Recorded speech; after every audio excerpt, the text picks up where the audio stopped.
di nuyu délégué de quartier bi monsieur Ba di nuyu tamit notable yëpp yu fi nekk imam yi tam maa ngi leen nuyu bu baax a baax di sant tamit bajenu gox yoo xam ne ñoo nekk unité 25 ak ñoo xam ne ñu ngi Parcelles Assainies teew si bés bi di nuyu tamit monsieur Bokoum ñoo xam ne dès le début ñoom ñoo jàppoon ci école bi jàppale xale yi ba tey jii fu ñu toll fi di nuyu tamit madame Ndeye Fary Niane moom moo xam ne yàgg na ci liggéey ba léegi taayul mu guddeeg bëccëg mu ngi encadré xale yi di ko gërëm di ko sant bu baax a baax di gërëm tamit suñu bàjjen lay wax ou bien yaay muy sën seen waaw di ko sant bu baax a baax ci engagement am pour l'unité 25 elle se bat ñëw na ba sama bureau malgré que étage la yéeg na ba ci kaw ma ne ko jaru ko mu ne foog ma ñëw parce que 25 moom moo ko jaral uniquement moom lu may wax toujours man de pavé laa bëgg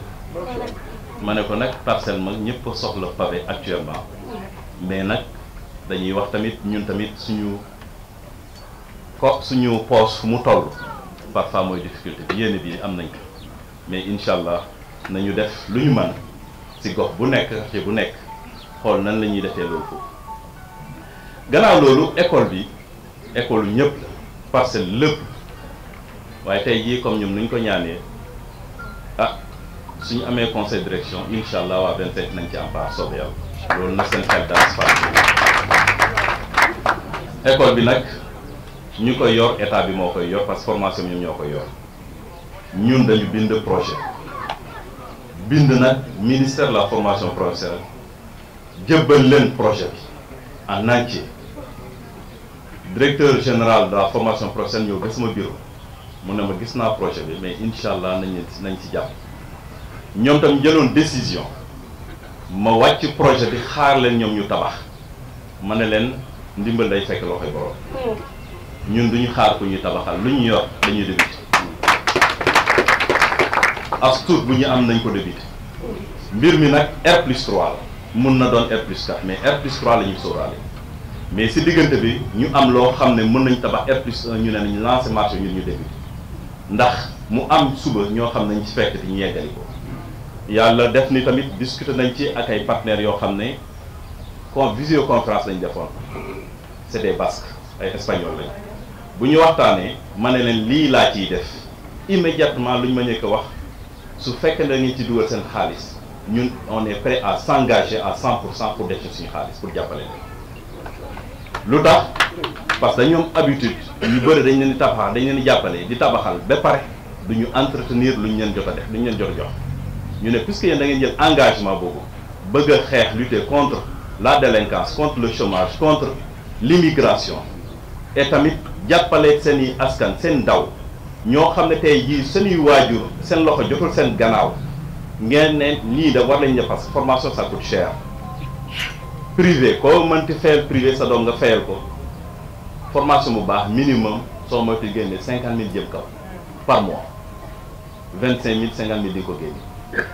léegi ñu xalaat tamit nan la ñuy defee benn école de formation fii jàppale nag waajur yooyu cela veut dire que duñu am lu ñu joxe nañu am lu ñu joxe parce que école bi dafa laaj entretien mais du doon ay montant du doon ay montant symbolique lay doon yoo xam ne dañ ko waxtaanee dañ ko tëral ensemble lii nag dafa war parce que déjà amoon na site bi dafa abrité loolu ba pare ñu xool nan lañ koy defaree mu doon quelque chose quand même bu ko nit ki xoolee sax mu ne lii de jar na jàppale jar na tamit dugal fi sama doom pour mu am formation bu yelloo ma ndax suba xale boobu moom mooy mën a jàppale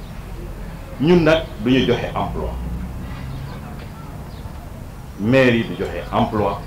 parce que lu ma constaté demande yu ñëw ci man dafa bëri lool si demande yooyu koo laaj ku ñëw si yow jàkkaarloo ak yow lu waa ji waxoon loolu la lay wax loo jàng ah man de jànguma métier mu doon problème parce que dossier demande d'emploi yu dul jeex foo ma dugal rek baax loolu nag parfois di nga ko jox métier boo di nga ko jox place boo xam ne nga xalaat li nga koy fay wax dëgg yàlla bu ko yóggee këram yow mii bu koy jox sax tu as des soucis tu as des problèmes en disant qu'il est maa ngi koy jox li waaye xam naa du ko njëriñ dara. Donc lu ci am solo d'abord ñun les conditions d'employabilité loolu mooy suñu rôle moo tax ñu mettre en place outil bi ndax waa Parcelles approprié ndax xale yi suba ñu am au moins benn qualification bu leen permettre fu ñu taxaw ñu demal seen bopp. Parce que bu ñu waxee métier ñun de man lu ma gën a ciblé c'est les métiers de maison te xale bi tamit nañ ko encadrer nañ ko accompagner. C'est pas parce que dañ lay former rek wàcc la dañ lay former pare accompagner la xamal la nan la ñuy gérer une entreprise ou bien entreprise individuelle nan ngay gérer sa bopp ndax suba nga ma jëriñoo yow li nga jàng loolu nag suñu rôle la on va le faire du lu yomb parce que wax yomb na lool waaye jëf mooy problème tey jii ñu ngi def lancement bi personnellement du sama initiative pour def lancement parce que tamit soo nekkee tey nit da ngay déglu luñ la loo mënti jàmbaare boo dul déglu parfois di nga dugg ci erreur ñoo ma ne lii de foog ñu jëmmal ko foog ñu lancer ko parce que habitude bi nga am habitude bu baax man dama bëggoon lu ma wax ma jëfe ko moo tax ma ne nag ñi commencer les travaux rapidement ñu ne ma déedéet lii dañ koy lancer parce que lu ma faral gis pose première pierre da ngay def pose première pierre nit ñi di toog di xaar lu yàgg ñu ne anamu gisuñu lu ci am solo ci doomu aadama mooy wax jëf ñaar yooyu loo mënul nga xam ne mu lii nag soo gisee tey ji mu yegg fii dafa am ñu nekk sama gannaaw ay conseils municipaux yoo xam ne macha allah ñoo ma jàppale ci liggéey bi ma am administration boo xam ne ils sont professionnels ñii ñoo tax de tey ji ñu toll fu ñu toll nii ñu yegg fii moo tax suñu waxee am na yoo xam ne suñ ko waxee même su fekkee ne man du ma façon de voir les choses je suis obligé de m'adapter d'accepter ay critiques ou bien loo xam ne yaakaar nañ lii moo gën ma def c'est vrai en politique lañ nekk lépp li ngay def dafa laaj visibilité mais yaakaar naa ne tamit soo jëfee de façon concrète des choses nit ñi duñ fi nekk di lam-laamee lu ñu gis la lu ñu teg loxo la di gërëm ñëpp di sant ñëpp asalaamaaleykum. Dans l'arrondissement des Parcelles Assainies, M. Coly, Monsieur les représentants du maire du Golfe Sud et du maire de la Padoue, mon cher collègue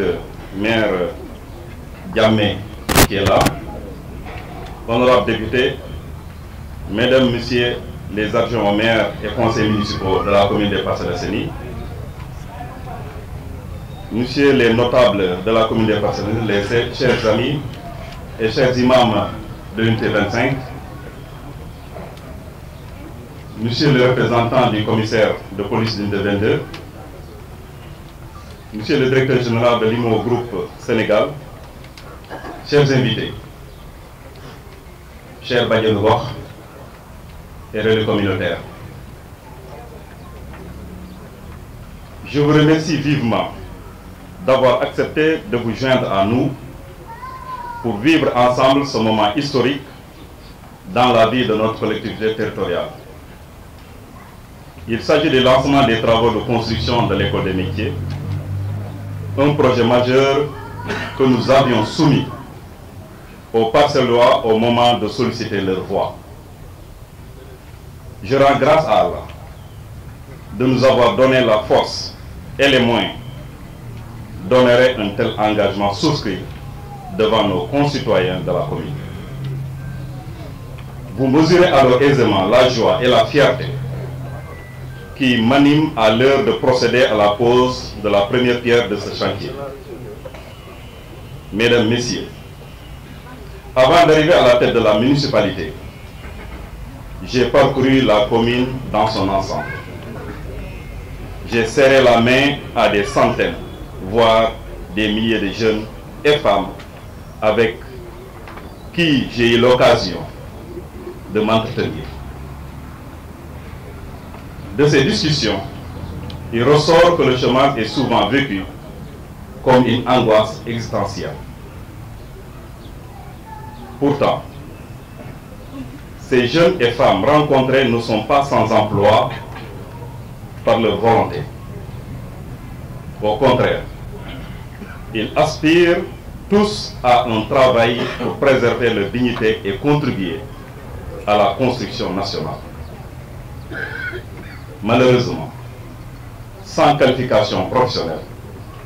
sans formation supérieure,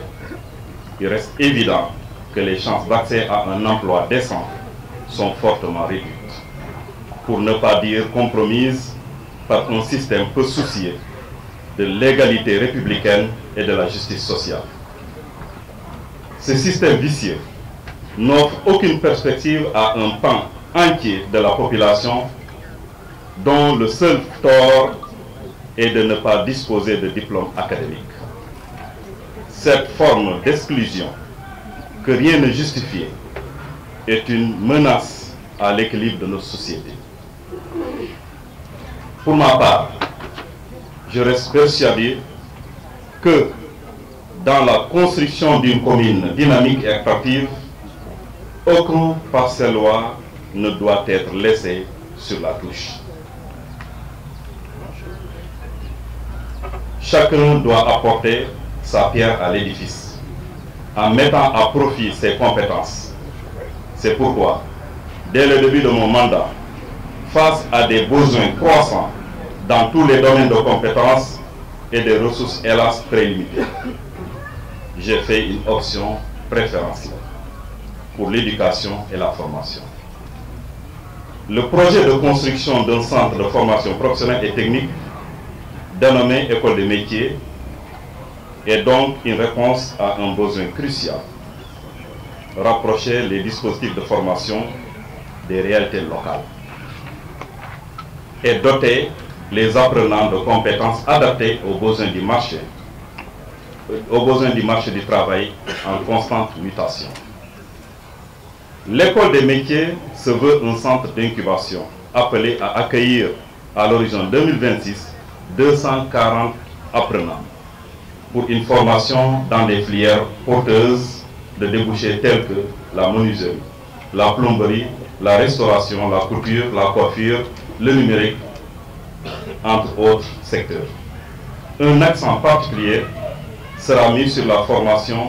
à l'entrepreneuriat et en leadership pour accroître et diversifier les opportunités d'emploi. En investissant dans cette infrastructure tournée vers la modernité, notre volonté est d'offrir à chaque jeune, chaque adulte, chaque femme, même en situation de handicap, la possibilité de se doter des compétences professionnelles et techniques nécessaires à l'obtention d'un emploi décent.